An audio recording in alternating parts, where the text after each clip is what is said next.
Hi, guys. Hi, Dom. Hi, Jason. Welcome Hello. to Wealthi's podcast. How are you guys doing? Brilliant. Really well, thanks, Tiffy. Thanks for having me. Oh, it's our pleasure. So I'm gonna do an introduction for both of you, and then we can jump straight into a conversation. So I'm gonna start with you, Jason, which I have you in the left part of my screen. So I'm trying to look at the camera. And so you've built a really successful business in the property investment world. You are one of Wealthi's consultants, and you have a really long journey of your own property investments and a very successful one. So thank you for joining us. Is there anything? So I know that in the last few years you've gone into being abundance coach, and I think with the times we're living, that's very relevant to people sort of going through tough times. So I know you see a correlation between your investments and abundance. Can you just start by sharing your top line views on that?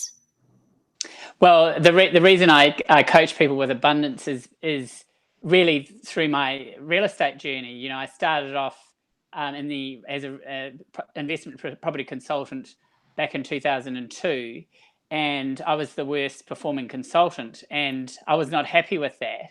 And that was where I embarked on my personal growth and development journey. I got, for the first time in my life, I got very clear on what I wanted to create in my life from a wealth perspective, but also from a personal perspective, what I wanted in my personal life. And through the process of that, I discovered how I was limiting myself and where I was limiting myself, and really broke through that and got clear that I wanted to be, first of all, the top consultant for the company that I was working for at the time. But I also got very clear that I wanted to create my own business, helping people with investing in property, whilst at the same time strategically building my own property portfolio. And that was in 2005 that I started that journey. By 2010, I had created all the things that I set out to create back in 2005. So it literally took me 5 years. I had my relationship sorted out. I had portfolio of investment properties. I had my own business love property. I had a beautiful penthouse apartment, which was part of my vision. And I was like, wow, this actually works. And I ran my business using the philosophies that I teach my clients today. But up until that point, and up until for many years, I didn't share what I knew, and that's why I do what I do today, sharing what I know about how to create wealth, how to create what you want in your life. Yeah. I 100% agree with you. It doesn't happen overnight. And you talked about a 5 year span. And we will deep dive on how that global financial crisis helped you a lot in building that journey. But before we go into that, I want to introduce Dom. So, Dom, usually you are the host for the Wealthi podcasts. But today we also want to hear about your journey, because you got started in 2009 when things coming out of that global financial crisis as well. Over the last 10 years, you've built a really successful property investment portfolio, and we're one of Wealthi's co-founders. So thank you for also sharing your experience. Can you start sharing a little bit about how you got started in that initial part of your investment portfolio? Well, Tiffy, I just want to say you're doing a wonderful job. I'm struggling to keep my mouth shut. So it's weird not being a host. And Jason, again, thank you for jumping on. We've been working together for such a long time, and it's an absolute pleasure to have you part of the Wealthi team, and having all of your abundance coaching and mindset as part of what we're doing. It's an absolute critical value, especially now, and that's the reason why we're having this chat. I started real estate before 2009, just to clarify, but Okay. it was in 2008, 2009 that it was early on in my career, and people were losing their jobs. There was a lot of fear in the market. There was a lot of anxiety. And I felt like it wasn't so much what was physically happening, what was actually happening in the market. It was more the fear of the unknown, because from one day to the next, 1 week to the next, you just kept on seeing and hearing different reports, and you didn't know where the bottom was. And not knowing where the end of the road was created a lot of additional fear, and it just stopped people from doing things. It was, the glass is half empty sort of mindset. No one was No one was thinking about how can I use this to my advantage or what opportunities exist. It was a more of a reactive, fearful mindset. I was maybe a little naive because I was at the start of my career. I wasn't aware of the limitations that were put on me. So I saw it as an opportunity. I saw the property prices were low. I saw it as a chance to get in. There wasn't a lot of people running around at auctions and open house inspections, and I begged, borrowed, and stole and got that. I didn't steal, just to clarify. But yeah, I got my deposit together to try and get into that first property. But by getting it, it changed everything. And Jason can probably attest to that, and you, Tiffy, as well, because after that, the market rallied. The market started moving. 2009, 2010, 11, the market started to really creep up, and it was by, overcoming some of that fear, the fear of the unknown, not really understanding everything, but still taking that leap of faith and knowing that no matter what, I was going to figure it out. By doing that, it meant the next couple of years, I got a lot of growth out of that asset, and I could just keep on buying. So I don't know if I answered your question very clearly, but I think it's a pertinent thing to look at now, where people are scared, people are uncertain, but there is a way and a light through this, and that's part of the reason why we're chatting to Jason today. Yeah, and Jason, so can you expand a little bit more on how? So you talked about that 5-year span between 2005 when you understood what you wanted to create, and then by 2010 where you had arrived. So can you share how that journey went and what train of thought you would encourage people to acquire during these tough times? Well, your focus creates your reality. So if you've got a really clear focus on what you want to create in your life, you're more likely to create it. Whereas what happens for many of us, for most of us, we've most of the time focused on what we do not want. And at the moment, especially at this time where there's such great fear out there, a lot of people are really stuck in the fear, the lack, the limitation, what's not working.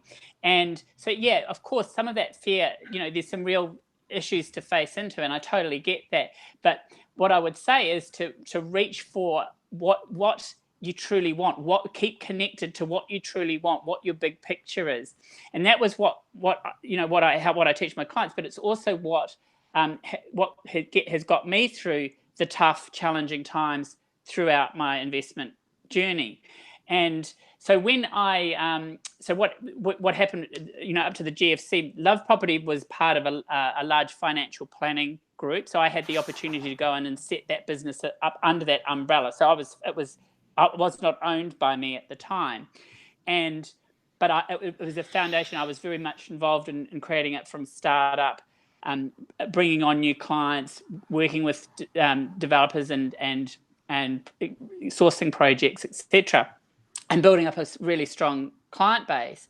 But when the GFC hit, ARC Group, which was the financial planning group that it was part of, ran out of funding. They could not get any more funding, and they were very much needed that because of that over leveraged.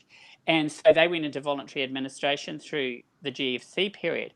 So I was very fortunate because of they owed me commissions and so on. So I was actually able to negotiate acquiring Love Property out from the group. So I was very blessed to start January 2009 owning my own business with all the IP, the client base, the brand. I didn't know how this was. I couldn't have planned it if I tried, but I had this very clear vision that I was going to have my own business somewhere along the line, and it just unfolded. And so I went in January 2009 with this brand new business, and just at the end of the GFC. And so it was really, really divine timing in the sense that all of a sudden here we were coming through this very tough time. Here I was starting my own business, but all of a sudden there was all this opportunity out there because developers were desperate to sell their projects. There were lots of deals to be had. Interest had dropped because it had hit peak of around 9%, if I recall rightly, around October and November 2008, and then it reduced right down. So all of a sudden the affordability was there. banks were lending money left, right, and centre. And so it was this amazing time when all this opportunity came together. It was easy to get funding. And then, of course, all I had to do was draw in the clients and source them a fantastic investment. And there were so many wonderful opportunities that year. In 2009, without doubt, still to this date, was my very best year helping clients invest. And we were very much. I helped 55 clients invest in property that year, and we were very much, the opportunities that were there were places like Parramatta, Westmead, Glenmore Park, Campbelltown. Areas that have just went through the roof over the next 3, 4, 5 year period. So they invested. Not only did they get a really good entry level price point, but some really great advantages to get into the market. But because of the research we were following, we knew that those markets were going to perform exceptionally well, and the clients that invested at that time have done exceptionally well. Jason, can I ask a question? And sorry, Tiffy, because whilst you're talking, I'm hearing a lot of similarities between then and today, where credit is getting cheaper, banks are coming forward offering more money, developers have residual stock offering great discounts. But I want to ask you something, because what Tiffy and I are noticing, and I'm sure that you're noticing as well, there is still a bit of fear where clients are unsure, and there's almost a mental hurdle that some clients need to get past. So just an experience Tiffy and I had the other day. A client read an article, they saw that the market's going to drop 30%, and now they're using this article as an excuse not to do anything. And, it almost looks like they're going to hold on to this one article, but there's so much other evidence out there to say that all these things are saying you should be jumping into the market, but that fear and that lack of clarity is kind of holding them back. Yeah, and those are the same sort of articles that we've seen for decades and decades and decades. Those headlines are never going to go away. The reality is, we as human beings have to have a roof over our heads, and we've got to pay for that, whether we rent or whether we own. So as long as there's people on this earth, as long as there's population growth, there is demand for housing. That is not going to go away.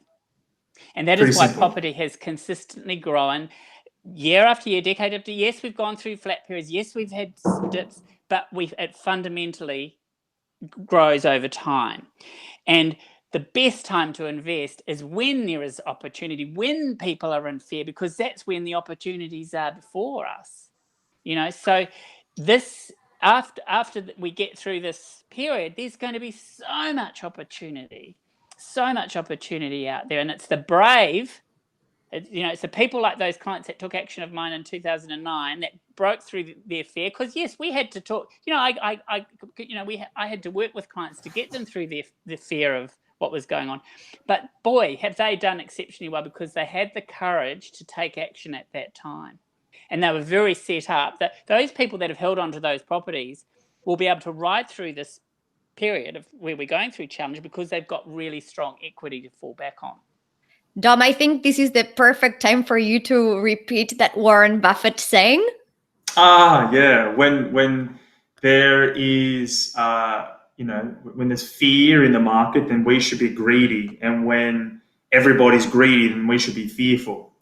I think about, it's funny, when there's the end of financial year sales, everybody runs to the shopping center because it's discounts and everyone buys their clothes then, right? But when the property market, when the stock market, when the financial instruments and investments are discounted, people get scared and run away. And it's like, well, when you're buying your clothes, you want a 20, 30% discount. You want the incentive, but when it's an investment that's going to make your life better.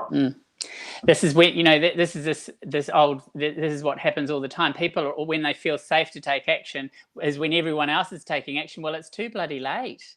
Yes. I bet there were a whole lot of people buying into the stock market right at this last period of peak because they felt comfortable doing it. Well, that's the worst time to buy, So yeah, the time of opportunity is before us, and the people that will take action through that period and then on top of that, having fundamental good investments to invest in, following the research philosophies that we follow, the infrastructure spend, what's going on there, the proximity to services and infrastructure and accessibility and all of that sort of thing. As long as the fundamental investment philosophies are there to make it a good property investment, it will be a good property investment long term. 100%. And today in the morning, we were discussing with Dom and Peter, who's one of Wealthi's co-founders as well, how during the last 24 hours, the stock market in the US, the Dow market, has recovered 11%.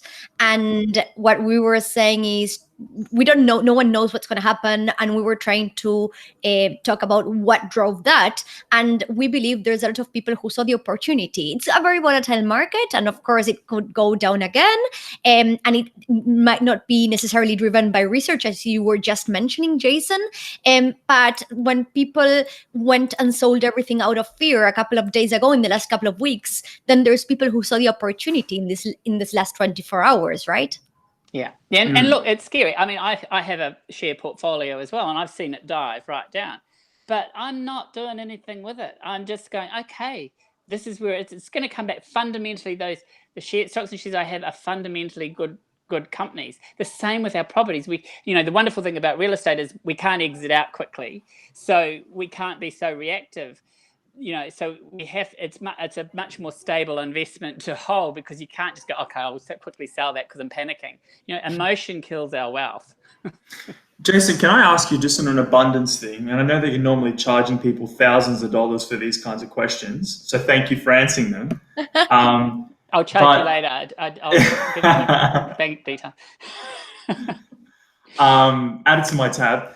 But with the clients that have managed to sort of push through that pain or that fear or that anxiety, what is it, or what are the things that you've noticed to help them elevate their thought, or what things helps them drive or push through or pull them out of that sense of fear or uncertainty? What are the things that people can gravitate or look or lock onto to help them move and make positive action? Well, the first thing is to keep connected into the why. Why are you invested? Why have you invested in the first place? What are you looking? What's your big picture? What are you looking to achieve? And keep connected to what your vision is, what you're wishing to achieve. Because if you keep connected to your why, you'll have a reason to keep going, right? The second thing is to acknowledge your fear and feel it, yes, but connect back to your vision, and then go, okay, well, is this fear real? Will I come back? Will I come through this? Yes, most probably, absolutely.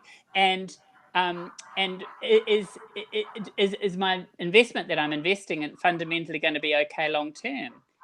And which, if it's real estate and it's in a good market and it's got good infrastructure, of course it is. It's going to come through it. And your tenant doesn't stop paying your rent. You still, if it's an investment property, you've still got to have someone rent it. So no matter what, you've got a tenant paying your rent through that period. So yeah, it's just keeping connected to the bigger picture. Okay, and when you're saying keeping connected, do you mean like viscerally, vision boards, driving that car? Well, I mean, look, vision boards work, but most people don't do that. It's keeping, what is my big picture? Why am I investing? What do I want to achieve in my life? Where am I going? What do I want? And the other thing is, when you do that, when you keep connected to what you truly want in your life, it feels good. It feels good to get excited. Hey, I am. This is what we're working towards. This is what we're building here, and it feels good. And the more you feel good, the more you feel you're out of fear. The more you're in creation, and the more you're in creation, the more you come up with solutions. The more you're in that solution orientation, the more you're tapped into your intuition. And when you're tapped into your intuition, you have inspired ideas. That full creativity comes forth. I see. So you're saying, change your state. Change your state. Yeah, absolutely. Literally change your state. If you're feeling creative, you're feeling inspired, then you're not feeling scared. Yeah. Yeah, and there's lots of tools to do that. And, I mean, this is one of the things I teach people is, gratitude. Anyone can be grateful, right? So we all have access to gratitude. So we all have something to be grateful for in any given moment. We all have a roof over our heads. We could be grateful for that. We have people that love us. We have people that we love. Be grateful for that. We have food in our tummy. Be grateful for that. So we can be. That's a starting point, to reach for something that you feel grateful for. And at this time, it's more important than ever. I mean, what I suggest to my clients is to have a gratitude practice at the end of the day. Just writing out a few things that you're grateful for at the end of the day. Then you're actually going to sleep feeling good. You're going to bed feeling good for what's actually been that day. Jason, can I ask you a question? So I've done a lot of self-discovering myself over the last couple of years, trying to understand what my purpose was. And it wasn't easy. And finally, after putting a lot of hours and work, hard effort into trying to figure out, it came to me. Now, when I talk to people, most of people will tell me, Tiffy, that's great, but I don't necessarily know what is my big driver and what I actually want in life. And how I started framing it is because for me, my strong why has been driving me on my wealth creation and property investment journey. Now, how I encourage people to look at it is from the following way. Let's say that you are starting to bring some passive income through your properties, and one day you have enough that it covers your cost of living, right? So you're financially independent. You can choose whether you wake up, get out of the bed and go to work or not. And for me I'm not telling you just be lazy and don't do anything and don't work. Actually, you probably spend 1-2 weeks lying at the beach, and after that you're done and you're bored because the rest of people are still doing stuff. And it's what would you choose to do then once you are not obliged to go to work, but you actually have the time that you would want to do more. And how would you like to, everyone says, I want to have an impact. What type of impact? So is that something that helps? What sort of exercises have you recommended people to try to start thinking about their why and what would they choose to do once money is not their driver, but they actually have the time, the freedom of time? Like, how would you encourage people to look at? Well, I mean, the way your example is perfect, a perfect example. But I also say is what makes you feel good, what really interests you, what are you passionate about, what gives you joy every time you think about it or you connect into it. And everyone's going to have different things, and so we all came here with great purpose. We all came here with our unique gifts and skills, and it's the things that light us up. And the more we be curious about what's lighting us up and what we love in our lives, the more that will open up what we're really here to do, what we really meant to be doing, right? So my journey. I played when I was a kid. I loved houses and cars. And I used to love building houses and cars. Is it any wonder I got into real estate? Because, I got involved in property because I just loved it. And then I got to have nice cars along the way because it helped it. So, it's led. And then people always intrigued me and interested me. I loved the psychology of people and how they worked. And so we all have this journey. So it's what the things that we're interested in from being a kid right through will give us an indication of really what we're meant to be doing. Makes a lot of sense. So can I ask if you had to recommend people one book that can help them start working on their mindset during these tough times? Do you have any recommendations? Oh, look, it's an oldie, but a really good. It's Napoleon Hill's Think and Grow Rich. That's my fave. Yeah, it's a fundamental book because it really fundamentally talks about what you think about you bring about. Your thoughts create things, and there's fundamental processes in that book, and it's still a fantastic read. So that one. And for people listening and not watching this video, as Jason's telling us about the book that he recommends, on the bottom right-hand corner of the screen, he's got his Abundance book 101. So that's another book that I haven't read yet, Jace, because you haven't sent me a copy, but he's written a book on abundance, teaching people how to activate their life, the tools and things that they can do. So that's probably another book that people should read, right?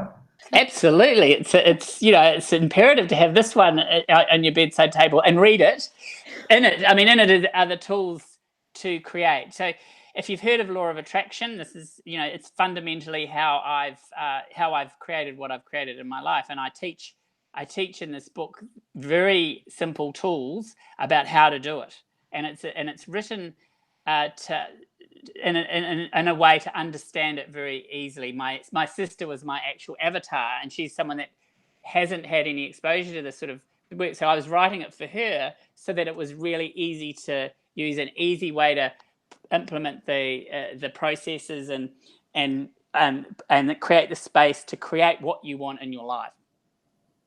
That's awesome. So just to leverage your time whilst you're here, you spoke about one critical tool, and that is by feeling grateful or being grateful, and you try and practice that every night. I believe very strongly in this, and I do this every single night as well.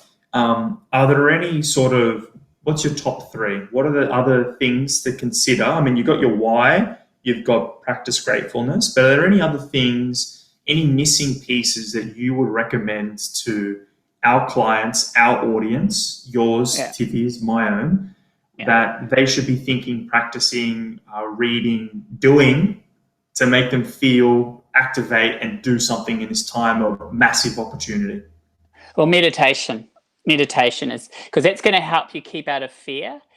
So if creating a meditation practice of some sort, and there's so many guided meditations available these days. There's a fantastic app called Insight Timer, which with thousands and thousands of meditations. I think there's Mind Valley is another one, and for me, I've amped up my meditation practice myself to keep my vibe high. So using that, and when you're in a place of stillness, you get yourself in a place of stillness and presence, then you actually start connecting in to your heart. What do I really want? What do I really want in my life? What do I really want to experience in my life? And the more you create space for that, the more you're going to connect into the truth of what you truly want. And I talk about this in the book. The other thing is, there's two other things actually that because meditation will be challenging for people who are just starting out, and I get that, but you just start with what you can, right? The other two ones are really easy.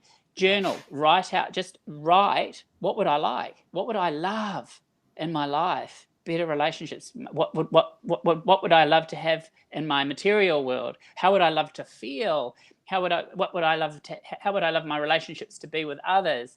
What material things would I love to have? The more you open up and explore that, the more you're shifting your focus onto what you want. As I said earlier, your focus creates your reality. And then once you've got that downloaded, then the way to manually, I call it the manual override of negative thoughts, is to have affirmations to repeat. I'm wealthy and successful. Money flows to me easily and frequently. I have a loving and fulfilling relationship. I'm happy and I'm healthy. I'm vital and well and energized. Create a regular mantra, if you like, to fall back on, because when you can hear your negative thoughts going on, because we all have them, that's human nature, having your affirmations to fall back on is like the manual override. You start choosing what you want. So if you're, sorry to interrupt you, so it sounds like if you're just starting out, because some people listening, they're very advanced and know how to meditate, they've got their mantras, they've got their habits and everything, but for the people just starting out, it might sound overwhelming. I like that you said just start, just do something, have a couple manual overrides, because if you're not used to clearing your mind, if you're not used to listening or managing your thoughts, it's very easy to fall into negative patterns. But like what you said there, if you're aware of what your patterns are and you've got a tool, a specific tool to use when that happens, it helps you. So if you hear that negative thought, you can go, no, I'm going to use this affirmation now. That can sort of uproot that negative pattern and try and disrupt that thought that you're currently going through. Is that correct? Yeah, absolutely. And another one to use at this time is I'm safe, I'm okay. I'm safe, I'm okay. I'm safe, I'm okay. Because we are really. all the fear is actually it's the head, it's the mind going running overtime. But because we're all going to come through this. Can I ask both of you a question?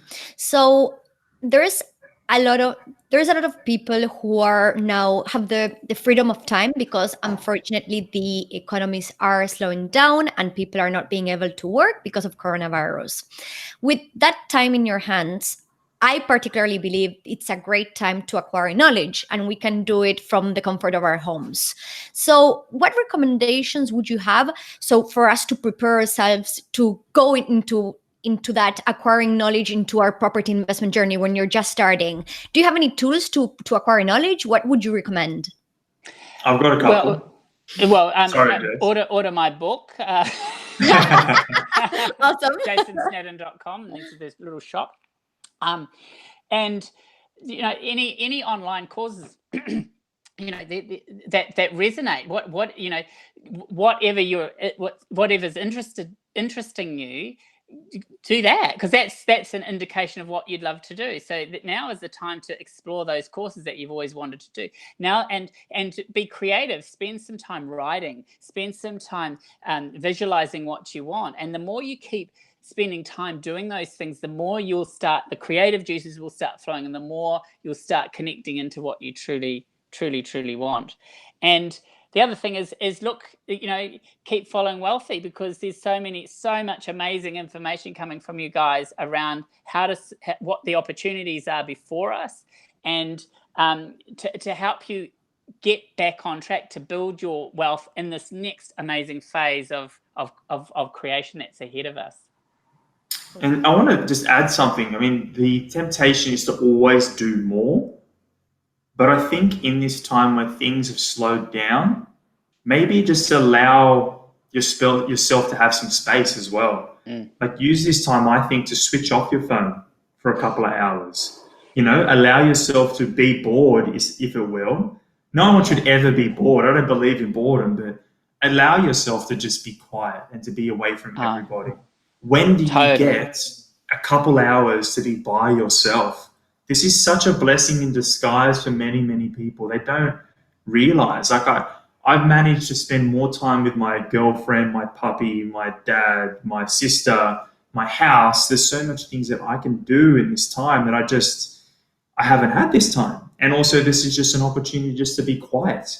What I noticed that when I'm relaxed, when I'm away from everything, that's when creative inspiration comes to me.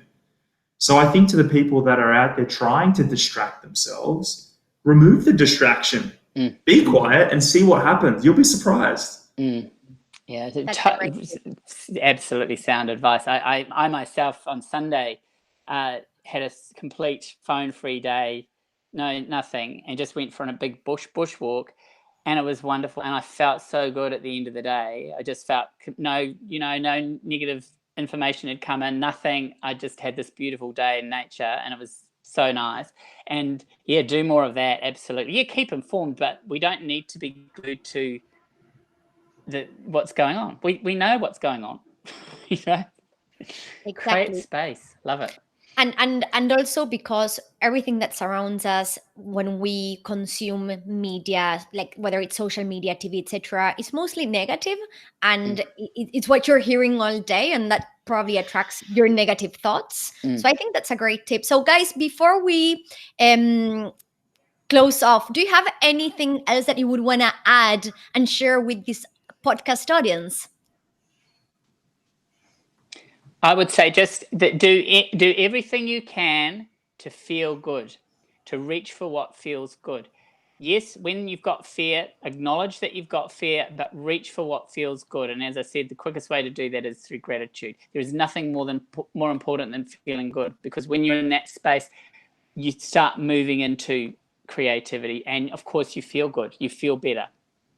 And for you, Dom, anything? Well, I love what Jason just said, and I completely agree, because when you feel good, it's like it's a magnet. You attract more of it. So I think that's really great advice, Jason. For me, I would just say it's a hard one. Like just I think stay informed. Don't be caught up in the stress of it all. You know, try and practice some good healthy habits. Use this time as a reset, and yeah, enjoy the space that you currently have. Because guess what? Whether you like it or not, things are going to go back to normal, and you're going to be back to where you were before with all the same stresses and all the same crap. So maybe use this as a good reset to see, what do I want to do after this? So yeah, and also share this video, like, subscribe, pass it to all your friends. That sounds really good. Thank you guys for sharing. Before we head off, I wanted to mention that for me, I feel the reason why I love being part of the Wealthi team is because I get to share my own property investment journey following two very experienced people like you guys are. And I love being able to share it with amazing human beings. And I'm me trying to practice that being grateful, which is let's do it now and not delay it. I want to thank you both for giving me so much, because I love following you, your tips, your actual experience, and trying to take as much in so I can put it into my own journey. So thank you guys. You're wonderful, Tiffy. Yeah, pleasure to be here, Tiffy. And I just love your enthusiasm and positivity and your energy, and how passionate you are about this industry, and how you can help others. And it's so evident. So thank you for having us, or having me. That's so kind. And well, guys, have a lovely day. Amazing tips. And yeah, stay safe. Thanks. See you all. See ya. Bye-bye.